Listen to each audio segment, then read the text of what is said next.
Hello and good morning, everyone. Thank you so much for joining us. I'm going to give it just a minute. I see several of you are rolling in to hear our presentation today.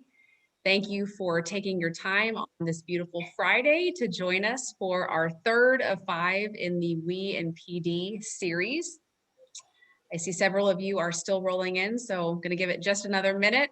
And to those of you just popping on, again, welcome and thank you for joining us today. We have a very exciting presentation for you today. Quickly, for those of you who may not be familiar with either myself or Neuro Challenge Foundation, I'm Chelsea Dooley. I'm the Senior Care Advisor for Neuro Challenge Foundation. We are a nonprofit organization and traditionally serve 6 counties of Sarasota, Manatee, Charlotte, Pinellas, Marion, and Highlands. However, due to the Zoom platform, we have been able to connect with people all over the state, all over the country, and even in other countries. So we're very grateful for that. For all of you out there tuning in, whether or not you're in our 6 counties or outside, again, welcome. Today we have a very exciting presentation, again, the third of 5 for the We and PD series. We are happy to welcome you to this program. The We and PD series is about planning, preparing, and partnering together for a long-term neurological illness. So we are, again, very excited to have all of you here. This program is made possible by Supernus Pharmaceuticals. We're very grateful for them to have sponsored our program.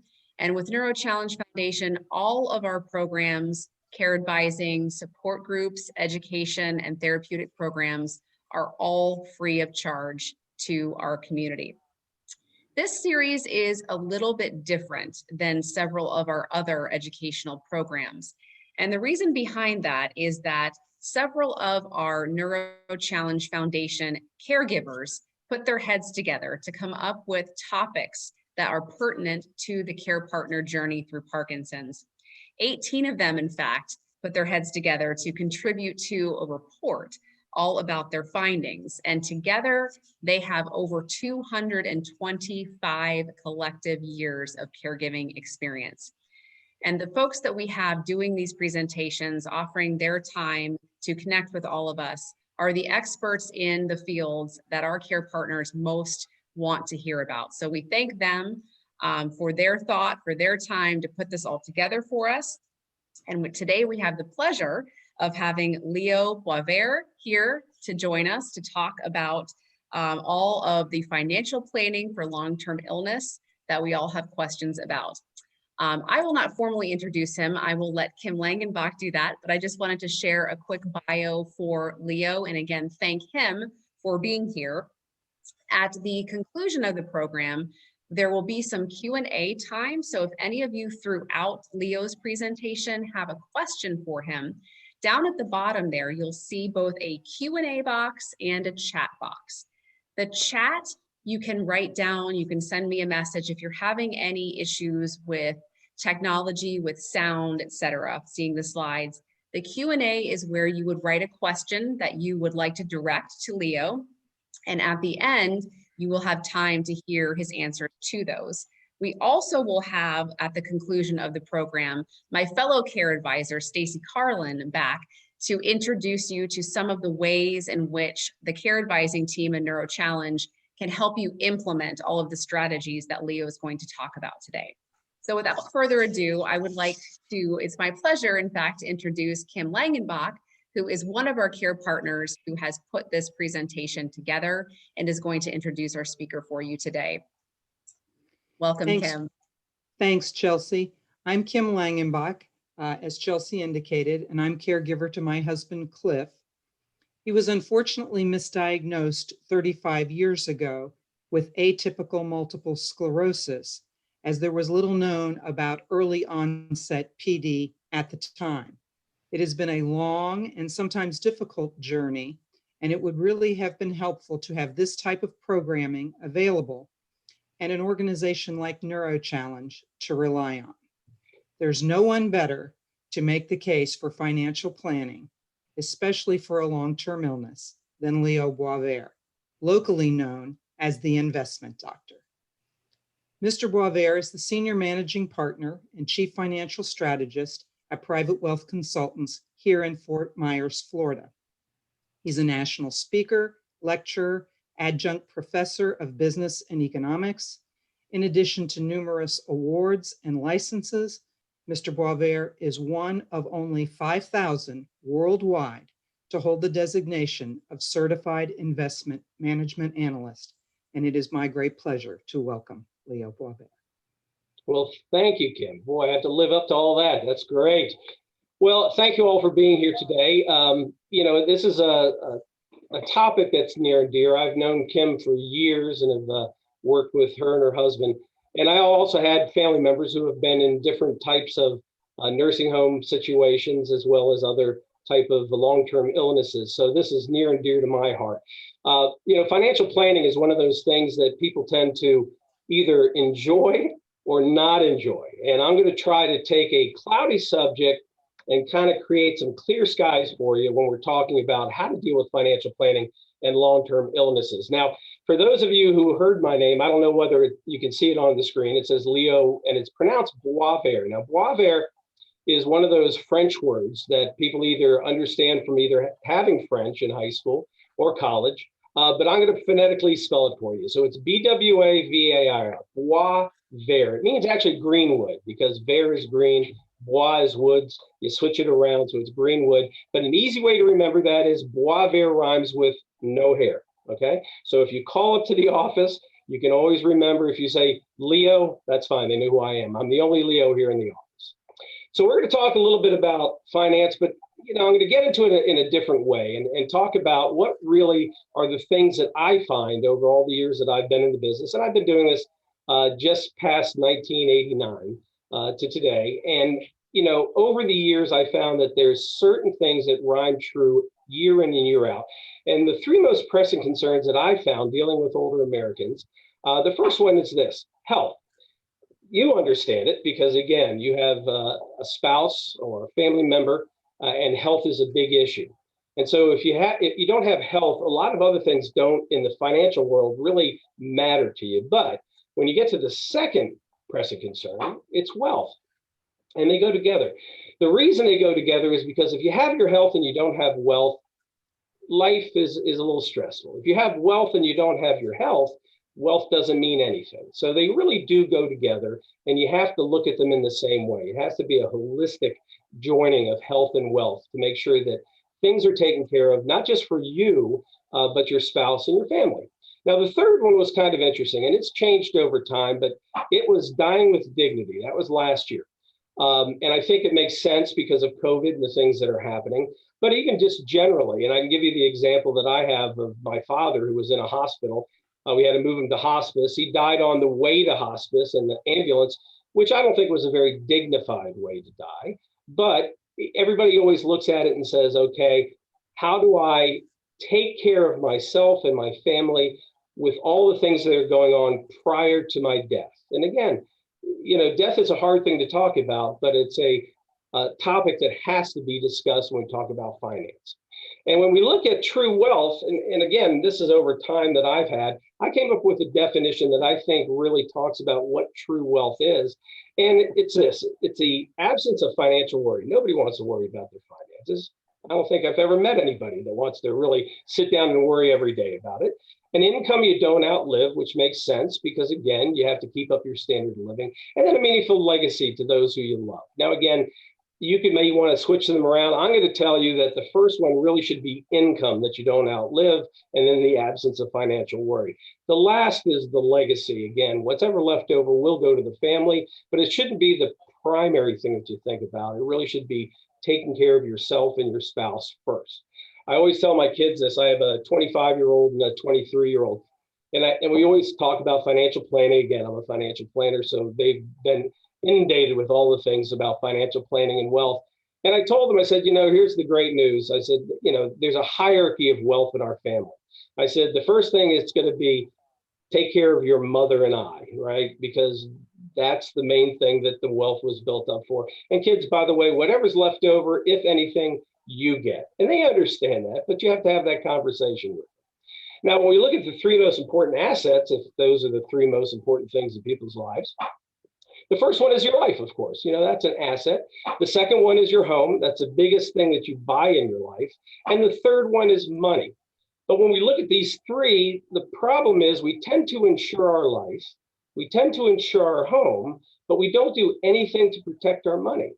And if health is number one and wealth is number two, you really should look at, how do I protect my wealth for the long term? How do I make sure that it's going to take care of me? So we're going to talk about money. We're going to talk about how to protect it. We're going to talk about the planning process.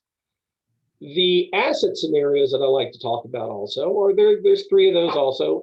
It's how you don't outlive your money, how you don't outspend your money, and making sure how your outlaws don't get your money. So you want to make sure you understand how long you need your money to last and how much money you need to live the lifestyle that you like. But then you want to make sure that upon your passing, you know where your money goes, and it's not just to the government. That's one of the keys that I always tell people, that, if you don't make the decision today of who gets your assets, the government does. And we don't want the government to make that decision. Then you have the timing of money. Now, money, interestingly enough, really has three ways of looking at it. You have money that we deal with today. Today money is, of course, the money that you have to spend on the goods and the services and the things that are happening in your life day to day. You have the tomorrow money or later money, and then you have possibly some money that's out there that may be never money. And again, people tend not to look at today money. They say, oh, all my money is today money. But really, you have to plan for it in three separate buckets. This side of the equation is the requirement that every investor has to have. Doesn't matter about the timing of money. It doesn't matter about the scenarios, but you have to have income. Now, income comes from many different places. Now, income can come from bonds. It can come from CDs.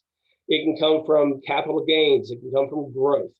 The idea, though, is that income is really what makes your life go on, because you have to have that to pay for those things that you need. So Leo, I hate to interrupt. Was your PowerPoint supposed to be up at this point, or was that going to come up later? The PowerPoint should be up. It's not at this time. Oh, my goodness. Okay. Well, let's go over here. I thought it said screen share. Thank you. Where is screen share?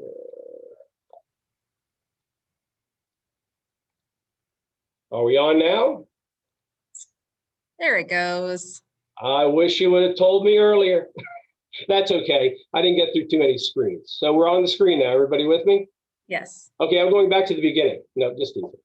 All right, so we're back to what really matters. So the first thing is, number one, will my income keep up? That's what we would term as inflation. Now, given what's happening in the markets today, that's one of the top things we talk about because of all the money that's being printed by the government, how the effect of inflation will be going forward, and how's your money going to keep up with that type of inflation? Right now, inflation is very, very low. But going forward, it's probably going to pick up. And that's one of the key criteria when you talk about financial planning. The second one is, how can I protect my income? And we talk about market volatility. Well, if you've been watching the markets, I'm sure that all of you will sit there and go, the market is very volatile. We've had times when the market's gone down in just the last year and a half, 25% and gone up 25% in a month period of time. You had yesterday GameStop go up 235%. It was all over the news about manipulation and those kind of things. That's market volatility. The third one is, will I outlive my money? And that's one of the keys, because that's longevity. Most people will say, look, my parents died at a certain age. I'm probably going to live that long. And I'll give you again my example. My dad used to sit there and tell me he was going to die at the age of 59. And the reason was his father died at the age of 59. His father's father died literally at the age of 59. So my father thought that he was going to die at the age of 59. And had he invested the way he thought, he would have been bankrupt by the time he died, which was 72. Now, 72 is young this day and age. He happened to die at a young age, but if he had planned on dying at 59, he wouldn't have had money at 72 based on spending. So the way you have to look at longevity is, you think that you're going to live forever. That's the way you need to plan, because the worst case scenario is you do live too long and you run out of money. The fourth one is, can I access my money? And this is one of the keys. Maintain control of your money at all times. Now, it doesn't mean that you don't utilize attorneys or CPAs or financial planners to help you, guide you, and get things in the right areas, but you need to be the person in control. Don't allow your money to get out of your control. And again, that's when bad things tend to happen and those scams are out there. And then the fifth one is taxes. And again, looking at the way the government is printing money and what's happening today, taxes will probably be going up. It depends on how much. But the reality is you have to plan for taxes because every dollar saved into tax is a dollar in your pocket. And so that goes towards the income aspect. So that's really what mostly matters. That's what I found over all my time in the financial industry is inflation, market volatility, longevity, control, and taxes are really the 5 things that you need to focus on. Now, there are 4 P's of investing. Now, when we talk about investing, you want to participate in the upside. That is just a no-brainer. Everybody needs to make money. You want to make money. If you're not working, your investments need to go up over time. The second one, though, is protect the downside. Now, I'll put to you that if I'm retired, I'll probably flip those. I'll protect the downside first and then participate in the upside. Where a younger person like my son or my daughter wants to participate in the upside first and look at protecting the downside as their secondary. The third thing is provide tax control. Again, every tax that you save is money in your pocket and actually does help the upside. And then the fourth is passing wealth to heirs. Again, that's always the last thing that we look at, but there is a 5th P of investing, and this is the one that unfortunately it stops everything else in its tracks. And the 5th P of investing is procrastination. And part of that is not knowing who to talk to or not understanding the process. So my dad, who was a doctor of philosophy, taught at the University of Maryland. We had great conversations of a lot of things. And he would always give me little sayings that I've kept with me for decades, and I've given them to my kids. So the first one is, you only know what you know. You don't know what you don't know. But there's a third person who don't know what they don't know. That's the worst, okay? If you don't know, then you can't do anything. The reality is we need to get the information out. That's why this program is so wonderful, because it really does provide a lot of information. The other thing is life's about choice, and all choices have consequences. The way you invest also dictates how you perform, and many people don't understand the process. And most of the time when I talk to people who come to see me and I say, why do you own what you own? They can't really explain it. Somebody told me I should buy it, or somebody said it would be good in my portfolio. You need to really understand. That's the point of taking control of what you own, because everybody is different, and you have to understand what you're investing in so that you make the right decisions. So that get to the point of just answer these questions, and this is really what's going to make you think about this presentation. Do you have an investment strategy that offers some hope of doubling your income in retirement? Now, people don't think about this. They think I get Social Security, I have a pension, I have my portfolio, and I take money off my portfolio. But inflation makes you have to think about that question. If you think back to your first house that you bought, what was the value of that? Well, I can tell you my first house I bought was $42,000. It's not what my house is today. The first car I bought was $3,000. That's not what cars are going for today. So when you retire, one investment strategy you have to have is doubling your income. But most people never talk about that. They talk about, oh, I'm going to invest for income, but they don't talk about how do I get that doubling effect over my lifetime so that it keeps up with inflation. The second thing, do you know exactly what would happen to your family financially if you didn't wake up tomorrow? It sounds kind of crass, but you really do need to understand where everything is. Now, with my clients, we talk about doing either a death book or making sure that your documents are all in the right place. A death book sounds kind of morbid, but what it really is, and my wife knows this because every time I go somewhere for business, I have to fly. The first thing she asks is, where's the death book? Make sure it's in the right place so she can find it. And really, it's a book that goes page by page. Here's what you need to do, honey, if I don't come home. This is the first page. Who you need to contact. This is where everything is. Here are all our passwords. Here's all the information about our accounts. That needs to be in one place so that your spouse, significant other, family member can get access to it. Again, do you know what would happen to your family financially if you didn't wake up tomorrow? And then have you created a written investment policy statement outlining your objectives and goals? People tend to sit there and say, you know, I want my money to grow. Well, the question is, how much does it really need to grow? Are you one of those people that the portfolio needs to go up 1%, 2%? Well, if that's the case, you don't need to take crazy risk in your portfolio. Do you need to have more than 4% or 5%? Well, now you're talking about different types of strategies and different types of investments. But what an investment policy statement does is it makes everybody be on the same page. Everybody understands what you can do and what you can't do. So if somebody came to you and said, I want you to buy this penny stock, you would say, nope, it's not in my investment policy statement. It doesn't match what my goals or my needs or my objectives are going to be. So it keeps you on the same path to where your goals are going, not letting somebody get you sidetracked. Then we have the exercise of balance. Now, I'm sure you've gone to the stores. And if you've ever gone to a store while you're hungry, which I've done that many times, and you start putting things in your cart, you'll notice something. When you go to the store and you're hungry, you tend to put things in your cart that probably aren't the best thing to eat. So we look at it and we say, okay, you're making a bad choice, probably because you're doing it on an empty stomach. Had you had a full stomach, you probably wouldn't buy maybe some candy or the donuts or whatever. The same thing happens with portfolios. If you get anxious or you're nervous, you tend to not do the right thing. So there's an old adage in the market. The pain of losing a dollar is twice as great as the pleasure you get from making one. When the market goes down, people get nervous. They tend to make bad decisions. They don't think about the long term and what has gone on. They think about very short term. Now, every investor I've ever talked to, every person that's a client, always says, I'm investing for the long term, until something happens in the short term and the market goes down and their portfolio drops. Then the conversation is, what are we going to do? What's happening? And most of the time I sit there and say, you're positioned correctly. You don't have to worry about it. The market will take care of itself. You're in the right investments. But that's how you have to look at things. You just don't go into it hungry and putting things in your cart, and then all of a sudden you have to take them out again. So keep that in mind when you're talking to a financial advisor. Risk is probably the biggest topic that I work with clients, because again, risk tolerance is different for everybody. There's no one cookie cutter type of portfolio, and there's no one way of investing. And all investor sentiment and expectations revolve around risk. It revolves around what you expect and how much you expect to make on your portfolio. And Warren Buffett said it the best. Each person has a comfort zone. There's no two ways about it. Your comfort zone is not my comfort zone. Your risk is different than my risk.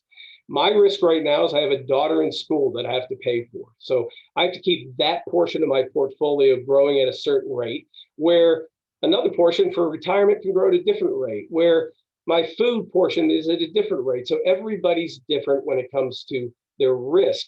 The key is you have to make sure that your portfolio isn't a cookie cutter that's just put into it by whomever you're working with, because that typically happens in the market.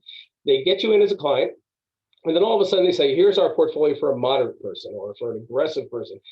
It's not a person that has a special need or not a person that has a chronic illness. It's a portfolio based on what you say your risk is.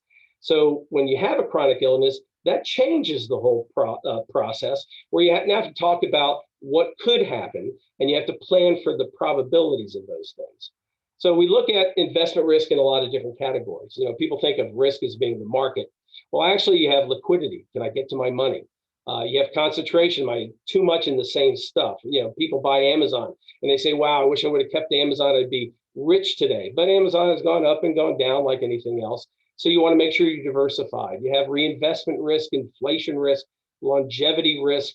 So these are all the types of risks that we look at as financial planners. And we look at you and say, which ones affect you more than others? Investment deals with a lot of things. Now, I'm a financial strategist. Now, you can be called a consultant, advisor. Strategist is a little different. We create the strategies to meet goals. Okay, consultants and advisors have different ways of looking at it. Now, if you're working, and people, I guess, that aren't in the business don't understand that there are really three levels of investment advisory.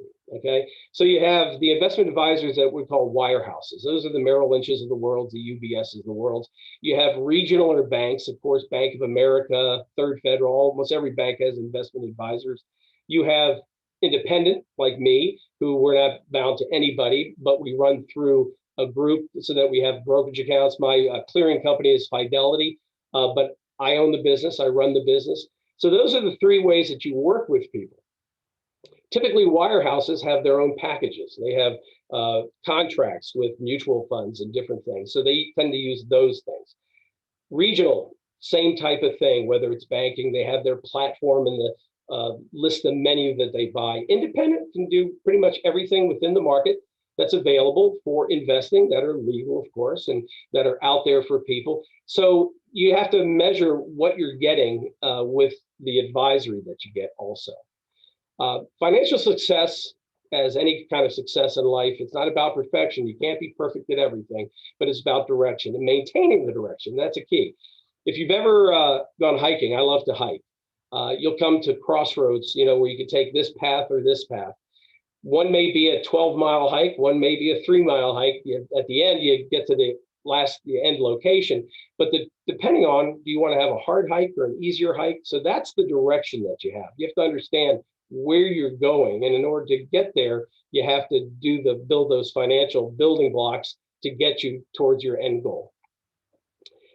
I used to also walk up mountains. I used to like doing that. Now, people have talked about Mount Everest, and everybody understands Mount Everest is probably the pinnacle of mountain climbing. I've never done Mount Everest, but it was been an interesting thing when I was younger. But the interesting part of Mount Everest, people think it's really hard about Mount Everest. Well, going up, it's not hard. It's really coming down. What people don't realize is going up is the easy part. Most of the deaths on Mount Everest are on the way down.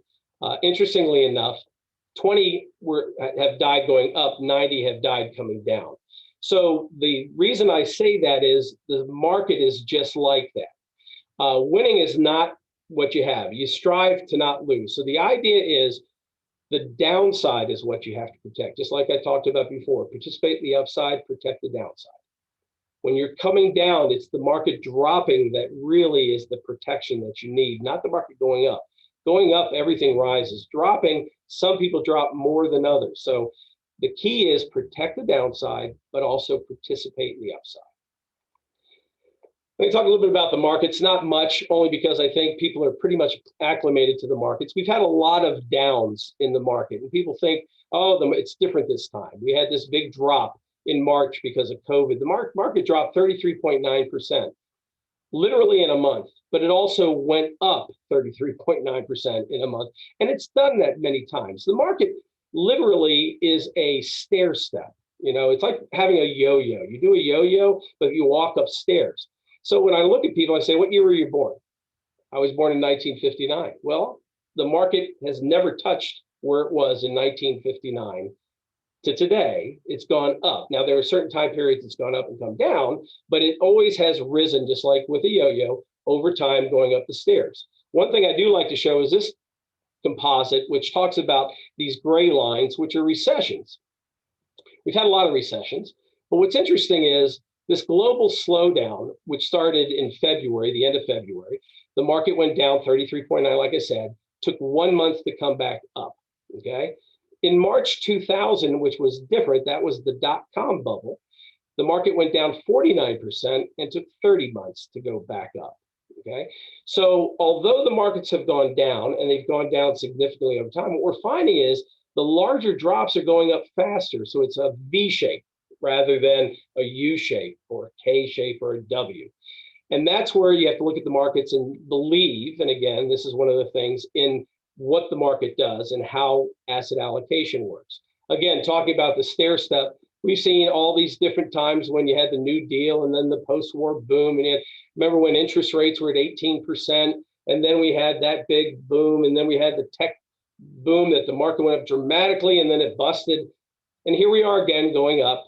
Again, in 2008, the market was down around 10,000. Now it's upwards of 30. Will it go to 40? Yes. When? I don't know, but it will eventually, but it'll be a stair step. This is another one that I thought was kind of interesting as just a quick look. If you look at the annualized return of the markets, you look at large cap stocks. I'm just going to use the top ones.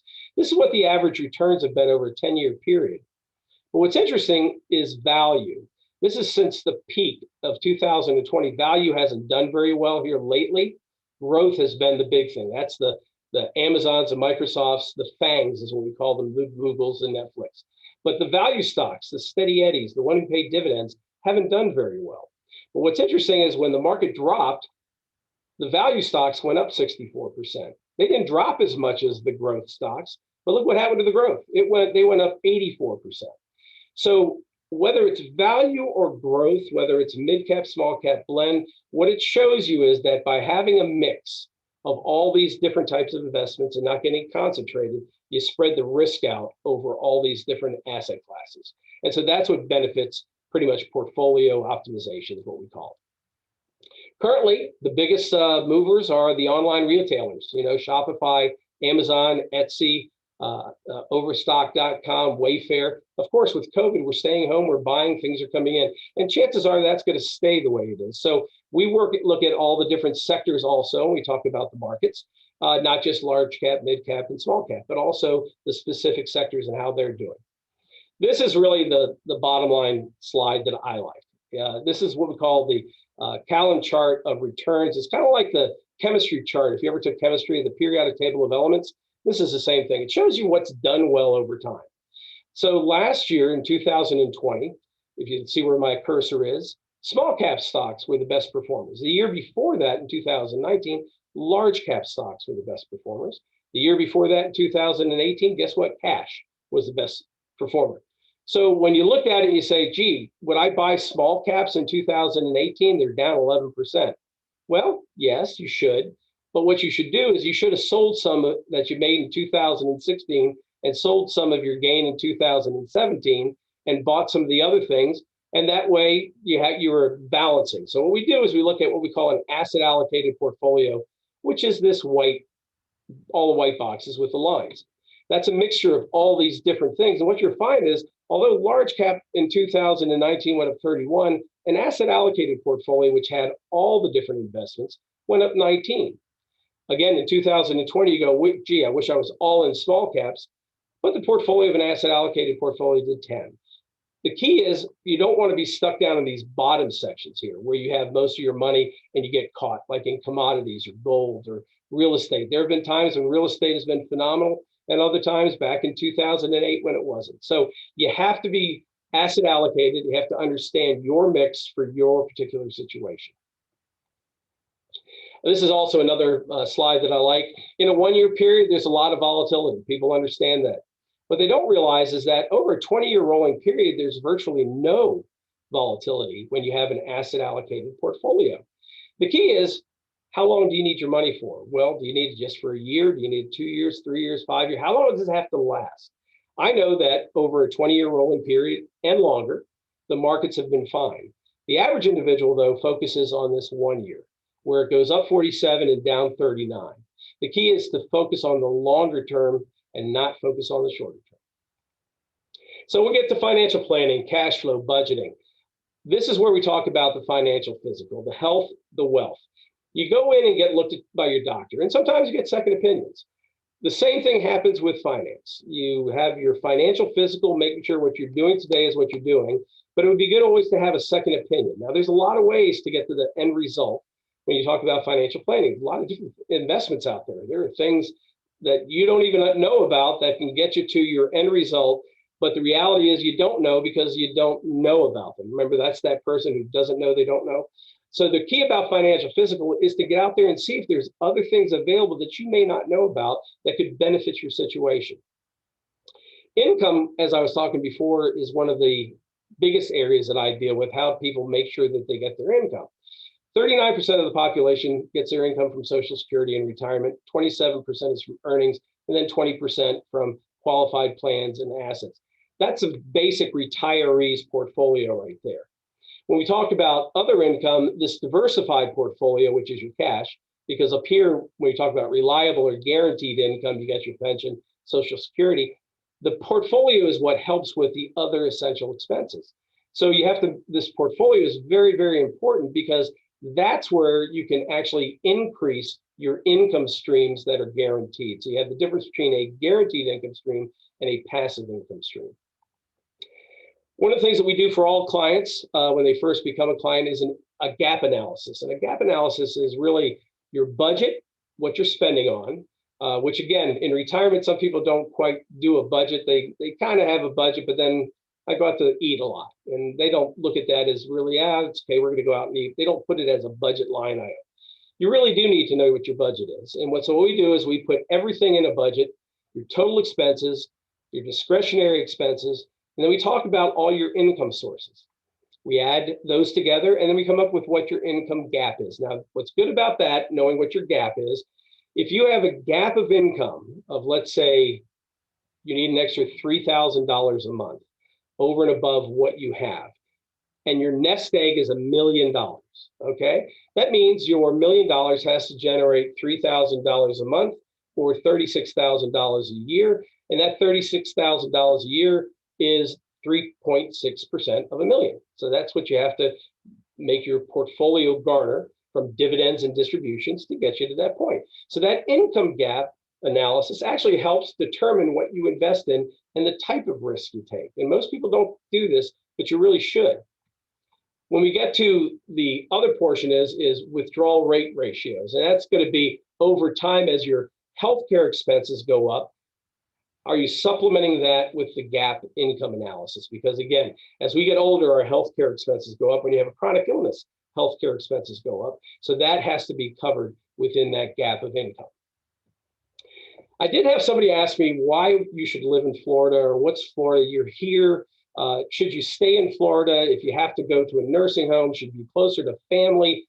What are the benefits of being in Florida? And there's quite a few when it comes to finance, and it comes to taxes, and it comes to wealth. So I'm going to kind of go through a couple of those. Number one is there are only, 6 states or 7 states that have no income taxes for state income taxes. The gray states are the ones with no state income taxes. So if you're going to move anywhere, I'll tell you to move to one of the gray states. But if you look at where they are, Florida has the best weather. So keep that in mind. Taxes are taxes, but weather is pretty good too. The next thing is the average cost of nursing home. Now, Florida is not the cheapest, that's for sure. Right now, the average cost is $56.27. Now, that could change, and it changes all the time. Inflation changes that, amount of beds change that, but that's what it currently is today. And it's different in every state. So when we look around different states, they're higher, they're lower. Again, you take that into conjunction with taxes, but what the real cost is what's the inflation rate. It's estimated by 2030, and this is a scary number, that nursing home costs will be roughly around $15,000. And that is a hard number to deal with when we talk about financial planning. So this is why planning today makes the difference. You don't plan when it happens, you plan prior to it. So let's talk about Medicaid a little bit, because again, in Florida, it's a little different than other states. And there's one aspect of Medicaid, and I know somebody's going to be talking about this, I think, in other times, but I'm going to give you the Florida side of it, because every state's different when we talk about Medicaid. And again, many of you may know this already, so bear with me when I go through it. You have a thing called the Community Spouse Resource Allowance, a CSRA. That basically is what a spouse who is not in a nursing home gets to keep. And in January 1st of 2020, the number is $128,640. Okay, so based out of a portfolio, if you were looking at a spouse going into a nursing home and you had $1 million, the government would tell you have to spend it down to $128,640 for your spouse. Now, the Medicaid recipient can keep $2,000, so technically it's $130,000. That's not a good thing to think about, that you have to spend your assets down to take care of somebody you love, but also make sure that you, as the spouse, doesn't go into a poverty level. So planning for that is the hardest part. The Medicaid asset test, though, has a couple little nuances that a lot of people don't realize. That joint bank accounts and joint and brokerage accounts are deemed 100% owned by the Medicaid applicant. So even though it's a husband and wife account, when Medicaid looks at it, they count it as 100% for the person that's going into the nursing home. Okay. Some people say, well, wait a minute, 50% is mine, 50% is theirs. Well, no, it's 100% from a calculation standpoint. Revocable living trusts. You think that a trust gets around it. It doesn't. Other trusts do, and I'll talk a little bit about those, but a revocable trust, just a basic trust, does not get eliminated from the Medicaid asset test. So my trust is 100% counted. My wife's trust is 100% counted into the asset test. Your home is excluded in the state of Florida. Now, that's one of the things. Other states, it's not that way. But in the state of Florida, it's exempt regardless of the value. Because what they say is that all Medicaid applicants in the state of Florida should have the ability to go back to a home. So homes in Florida are outside the Medicaid asset test, but in other states, they are includable in the Medicaid and attachable, by the way, to the Medicaid assets test. Rental property is excluded, but the income you get from rental property has to go towards the payment for the person that's in the nursing home. And your 401ks and IRAs are excluded if they're in a payout mode. Now, what that means is if you're taking guaranteed payments automatic, that's excluded. The income, though, depends on whether it goes to which spouse. So if it's just a 401k that's sitting there and you're not taking income, that's included in the Medicaid asset test. If it's an IRA you're not taking income from, it's included in the Medicaid asset test. So you have to understand whether you're taking money off and how it's being taken off, whether it's included in the Medicaid asset test. This is the key, I think, in the state of Florida of why I would stay here if I had a spouse that was going to go into a nursing home. Now, my mother was in a nursing home, so I know about the spousal refusal because we actually used it for my mother to get qualified for Medicaid. Sounds crass, sounds bad, sounds like Nancy Reagan just say no, but it's called the spousal refusal. And what that means in the state of Florida is that a spouse can legally refuse to pay for their spouse's Medicaid or Medicaid payments and nursing home. There's only 2 states that it happens in, New York and Florida. And what happens is this. You transfer all the married couple's countable assets. Remember, those are all the things, the IRAs and those, into the name of the community spouse. The community spouse is the spouse that is not in the nursing home, okay? The second thing is you have to do this prior to filing for Medicaid application. So prior to filing, you make all the transfers. And then the community spouse, the spouse that's not in the nursing home, signs a notice of spousal refusal. That just basically says that they are just putting on notice the state of Florida and the government that they're going to not be obligated to pay for their spouse for Medicaid. Okay. Now, it doesn't mean that the spouse isn't going to be taken care of. It's just a way to protect the assets for the spouse that's not in the nursing home. So the Medicaid applicant also has to sign that. Now, if they can't sign it, you have to have a power of attorney to do that. And we're going to talk a little bit about power of attorneys because in the state of Florida, there are certain provisions for Medicaid in power of attorneys that I don't see written, and I have to send clients back to elder care attorneys to have them rewrite their power of attorneys. We talked about this the other day in a meeting, because you're refusing to pay and the government is taking over, people go, well, can't the government sue you for non-payment? Well, they technically could. In Florida, it's never happened. And the reason is because there was a 1995 law that was abolished in Florida called the Doctrine of Necessaries. So in Florida, it's never been challenged because we got rid of the law that says it could be challenged. So this is one of the main reasons why I would say Florida is a great state to do Medicaid and to have a spouse in a nursing home because you can protect assets at a greater level. Okay, so here we go. I'm going to take, I think my pictures are over here. I'm going to move it. Here's what I want people to take away from this talk. We're at the end basically here, is you need to prepare legally. That's really the key. Will and trust. Make sure that your wills and your trusts are updated. Also, your durable power of attorney. This is the one that I want to talk to you a little bit more about. It should specifically name and address gifting for Medicaid planning purposes. Again, you have simple durable power of attorneys, and those are the ones that are generically written. A Medicaid durable power of attorney has this particular feature in there that it addresses the gifting for Medicaid purposes. The second thing, it should permit gifts to the agents, which is basically the spouse and other people in the family that you can make gifts to. So you have to put that in there. Include a power to purchase a Medicaid annuity. Again, a Medicaid annuity is a different thing. Now, many people go, oh, I'll never buy an annuity. I was burned in those, or I know people who have. Now realize the word annuity is a word. Annuities are all different types. The word annuity actually comes from the Roman Empire. It means annual or annual payment. That's what they were created for. They were created to make a payment to you. In the case of Medicaid, because you have to have an income test also, and you have to have income, a Medicaid annuity is used quite a bit because it provides guaranteed income and is called an immediate annuity. So there's 4 basic annuities. You have an index annuity, you have a fixed annuity, you have a variable annuity, you have a Medicaid or immediate annuity. All of them work differently. Index annuities are typically sold by life insurance agents. Variable annuities are typically sold by financial people and life insurance agents. Fixed annuities are sold by anybody. That's kind of like a CD that's wrapped up in a tax-deferred wrapper. And the immediate annuity is like a pension. You put money in, it gives you a guaranteed income for life. So the Medicaid annuity, though, you have to have written into your durable power of attorney so that they can purchase that prior to, again, applying for Medicaid to make sure that you're within the income limits.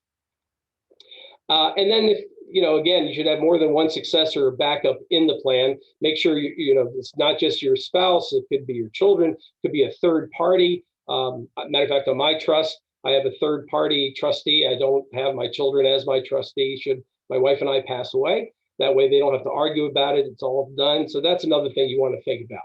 And you can include other things in there. And again, that's when you talk to the elder care attorney if there are other areas that you want to get into. But the power of attorney is very, very important, and you really need to have the Medicaid planning process put in with your power of attorney. And then, of course, your designated healthcare surrogate. Again, who's going to take and make your decisions for you should you become incapacitated. The second thing is you need to apprise your financial situation. List in detail everything that you own. Again, in a book, in a death book, so that you have it in one place. Locate all your insurance policies. Make sure that you know what the policies state. Make sure you do a beneficiary review. Know who's going to get your money upon your death. That's understanding where your money goes when you pass away.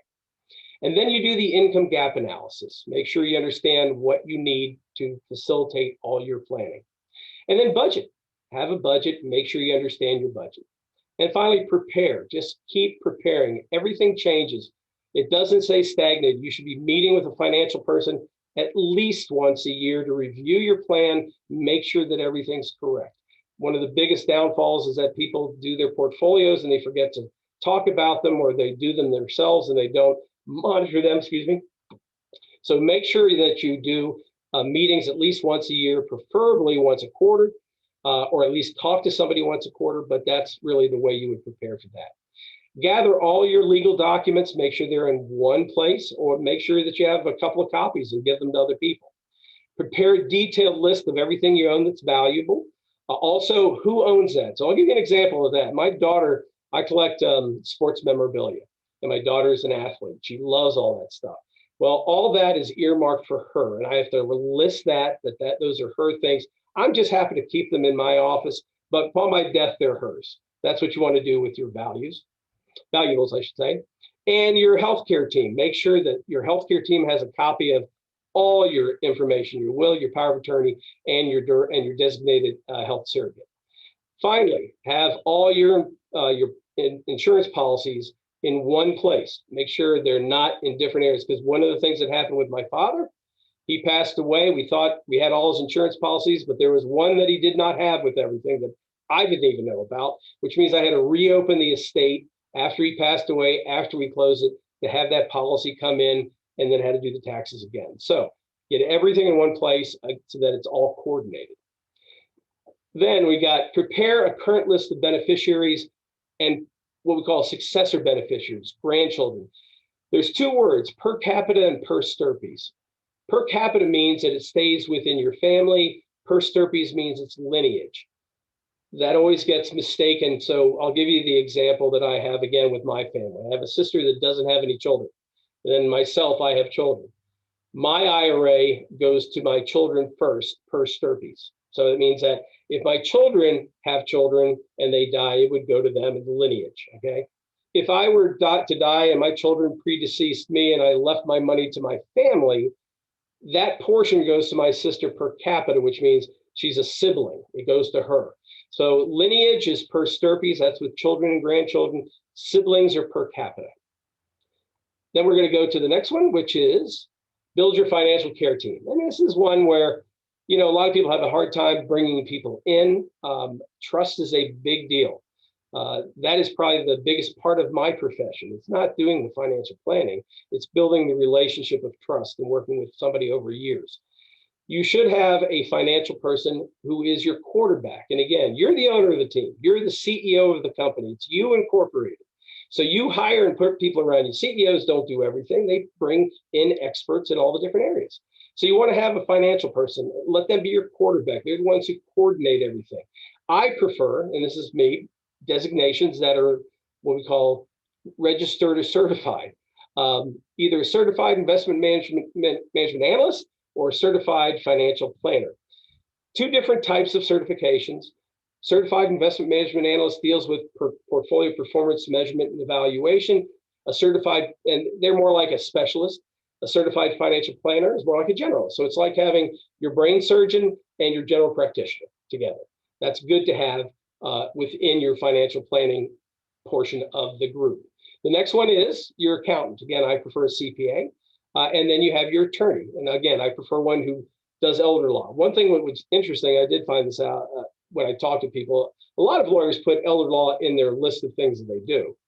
It may not be the primary thing that they do. They may do more just trust work or more probate work.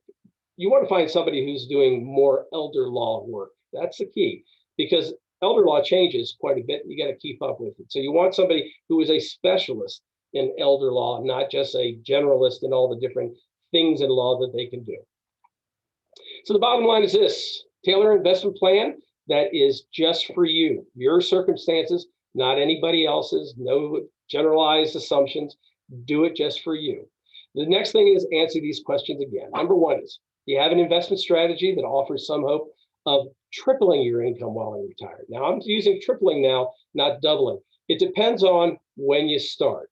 The older you are, the less you have to make it double. The younger you are, the more you have to make it double and triple. The next one is, know exactly what would happen to your family financially if you didn't wake up tomorrow. That's putting everything together, making sure the durable power of attorneys are right, making sure you have the Medicaid verbiage in there. And then the third one, of course, is, have you created a written investment policy statement? I hardly have met anybody that I deal with that have ever had a written investment policy statement. They've kind of written down goals, but not really put it on paper so they can go back and look at it all the time. So do the financial physical. There's one thing that I would say out of all this, there's so many different ways of getting to the end, but a financial physical is really the key. Work with your goals, needs, wants, and objectives, create that policy statement, review your current plan, see whether it matches where you say you want to be, and do this whether you have an advisor or not. Any advisor should be okay with somebody doing a secondary look at it, because everybody can do something different. There are investments that I can invest in that other people can't because they're not licensed to. There are investments that I can do that other people can't because their company doesn't allow them to do it. They don't have that on their platform. So a secondary analysis is always good. The reality, though, is get it done and don't procrastinate. Now, one last thing I'm going to talk about is your income test, which is your income-only trust. This is called a Miller Trust. Since I talked about income a little bit, when you talk about Medicaid and income, there's only a certain thing that you can, there are caps that you have. And January 1st, 2021, the most income that you can have as a Medicaid recipient is $2,382, and that's in Florida. It's different in every state. What's interesting is Medicaid counts gross income, not net income. So what happens is you may have your Social Security, and then you have your gap insurance taken out of that. Well, that needs to be added in for a Medicaid income test. Although you look at what I got in my hand, Medicaid does it on a gross basis. And then finally, you look at it as an example. If you're only allowed to make $2,382, and let's say you have $3,000 a month of income coming in, you're making more than what Medicaid allows you to. So you don't qualify for Medicaid. So what happens is we write a Miller Trust, or we do a Medicaid income only trust.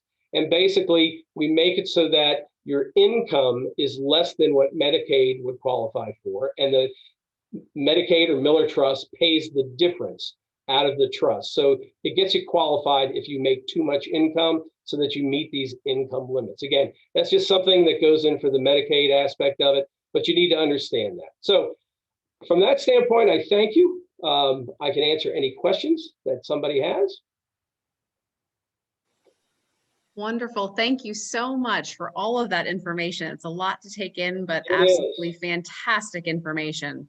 Okay. I've got a couple of questions here in the chat. Okay. The first one is asking if you can give some examples of how people typically let their money get out of control. Typically, it's spending. You know, they don't have a budget.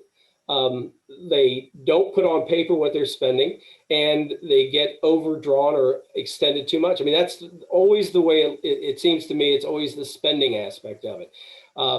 The other side of out of control is getting concentrated in one type of investment, and you think that that's going to be it, and it's in a certain sector, and you love that sector. I'll give you the example of my father-in-law. He was in Ford. He worked for Ford for 45 years. He was in Ford stock and Ford stock only. Well, you know, he let it get out of control. That's all he had was Ford stock. So when Ford stock went from 60 to 45, he lost a lot of money.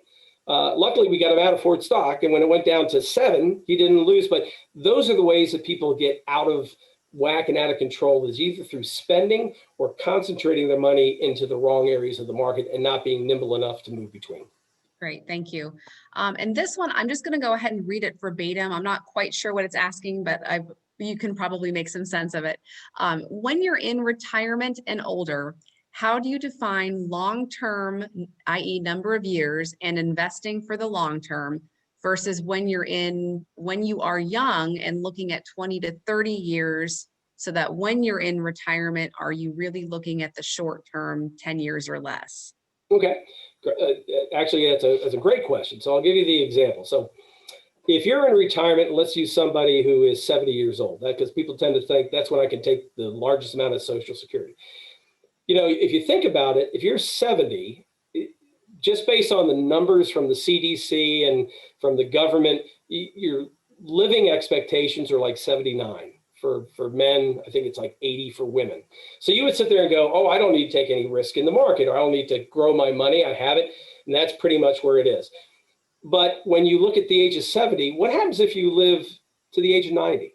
That's 20 years. In today's day and age of health and healthcare and things like that, that is a great probability. Matter of fact, there's a statistic out there that if you're married over the age of 65, one of you has a probability of about 80% to live past the age of 90. And guys, it's not you. So just so you know that, it's your wife.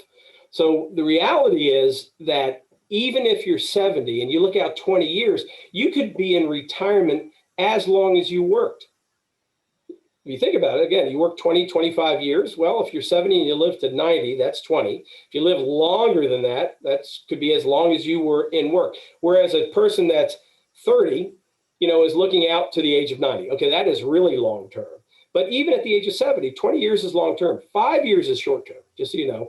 10 years is intermediate. 20 years is long. So when you're 80, you still have a 10-year period that we would look at as financial advisors to make sure that you are taking care of your money. Actually, I'd look out to the age of 100 to 120 because you just don't know. So although you say the word long-term is really anywhere past 10 years for most every investor. When you get to that age of 90, you don't have to take any risk. You could literally basically be very, very riskless in your assets. But again, it really depends on what you're spending on and how you have to view long-term. If you're spending a lot of money, long-term could be even longer. Great, thank you. This person's asking for, are there any particular concerns or pointers for somebody who has no spouse, no children, and very few family members? That's where you would, me personally, I would find I guess in the young kids sense, is that there are guardians that work with people. If you're looking at somebody to take care of you, like a power of attorney, somebody that can handle that, there are people that are personal representatives or guardians, or you can hire them to take care of all those things that you need if you don't have family members. So from a financial standpoint, we have people that work with single individuals that have chronic illnesses that may go out and buy their groceries, that may, handle their financial, bills. Those are the type of people that you need to get in your circle of because you don't have family members that are doing that. So it would be what we call guardianship, or guardian ad litem is what they do with kids. They have guardians for older people too, if you want to have them take care of your finances and those kind of things. Great, thank you. And this question is asking about key points to consider for somebody with a long-term illness. Well, again, the key points that I would consider if I have a long-term is my budget, number one, because again, you have to prepare and modify the budget because again, costs are going up for everything. So that's the number one is budget. The next thing is the portfolio and how to create the income. Those two are the biggest things. But and the third would be the protection feature. Make sure that you have everything in place today to protect yourself and your assets going forward. So it's really the budget, the income, and the protection features, the things that you need to have in place should you become incapacitated. Great, thank you. And there's actually one over here that somebody did put in chat asking about long-term policies and how they impact, I'm assuming this says the ability to use Medicaid. Long-term policies. Okay, well, that could mean a couple of different things. So long-term care policies is what I'm assuming that they're talking about. So a long-term care policy is something that you buy when you're younger, and that will pay a certain portion of your nursing home if you go into a nursing home. If your long-term care policy pays a certain percentage of your nursing home and your income covers the rest, you don't qualify for Medicaid. Okay, so if the nursing home is, let's call it $6,000, and you make $3,000 from Social Security and you make $3,000 from your long-term care policy, well, you got plenty of money. You're not going to qualify for Medicaid. They're going to use all those assets. But if, let's say, all you have is your long-term care policy, but you have very low assets, low income, that could be used first because it's income coming in to pay for Medicaid, but then Medicaid will pick up the difference if you wrap everything else up to outside of the Medicaid asset test. So you can have a long-term care policy and still qualify for Medicaid help. Great, thank you. Oh, and let's see, there was one more here in the Q&A. It is, if you prefer to have in-home care for nursing needs in older age, does a Medicaid trust protect you in the same way as for nursing homes? If you have a child that takes care of you, you can actually pay them out of the Medicaid trust versus not being able to do that if they just come in every now and then and take care of you. So it really depends on who's in the house, who's living with you, and who's taking care of you. And then the Miller Trust, the Medicaid Trust, those can actually help with protecting the assets and actually paying them, and actually eliminating a lot of other assets too, because you can have other monies that go towards those people versus going towards Medicaid payments. Fantastic, thank you.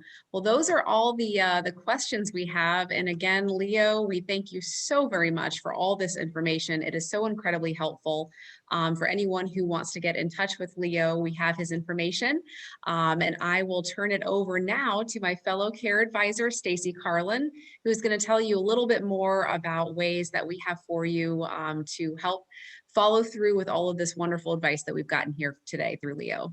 Thank you so much. Thank you. Bye-bye. Thank you, Leo. That was phenomenal. Hello, everybody. My name is Stacy Carlin, and I am one of the care advisors at Neuro Challenge Foundation. And we have just heard many ways that we can financially prepare and plan for a long-term illness or disease. Leo has prepared several takeaways for those of you who are attending today. Leo has also graciously offered a private consultation for those of you who have watched. He has compiled some wonderful planning resources that will help you look at your financial documents so that you can put together a financial planning profile. And these will help you get that financial physical that he mentioned, doing that, preparing legally, looking at appraising your financial situation, preparing. I think I heard him use that word a lot, and boy, did it set in today. And then building that financial care team. I mean, very important. These will be emailed to you soon. We will be working on that soon. I would like to take a few moments to introduce what we do here at Neuro Challenge Foundation as care advisors. Neuro Challenge, as we said earlier, we are a local nonprofit dedicated to improving the quality of life for those with Parkinson's disease and their care partners. We are a nonprofit based in Sarasota, Florida, and we interact with our community in 3 ways. We do interaction with education, support groups, and our care advising, and also some therapeutic programs. There are 3 care advisors. Chelsea, Julie, and myself are here today. Ellen Schaller was here last week, and she was here the week before. Currently, we service 6 counties locally in Florida, and we are responsible for different areas between the 3 of us. I work with Manatee and Pinellas, but right now we are virtual, so there are no boundaries. We all serve people from everywhere, and we talk to people from all over the country, and we assist them in finding resources in their local areas. So what exactly is a care advisor? First off, we do not provide medical treatment or medical advice. We're not a clinical organization. We provide resources and recommendations in the community that range from local businesses, finding new people who have exercise resources. We gather virtual online resources. We can help you navigate looking for physical therapists, occupational therapists, transportation services, move management specialties, anything that you can think of. Right now, we have had a high request that we've noticed in our community for people looking for companion or personal care services, and a big increase in questioning and getting information about mental health services. We can provide individual support to help you navigate the complexity of managing the Parkinson's diagnosis.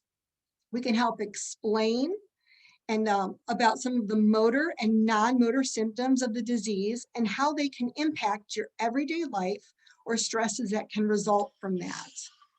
Currently, all of our offices are closed. So again, we are doing all of our care advising over Zoom, Google Meet, or whatever works for the individual. Our goal is to connect with our Parkinson's community and provide support in whatever way possible, either locally or via the internet for those of you who are outside of our area. One of the other things we do is facilitate groups and programs. A lot of our support groups are a large part of what we do. We have different kinds. We have those for men, women's, combined.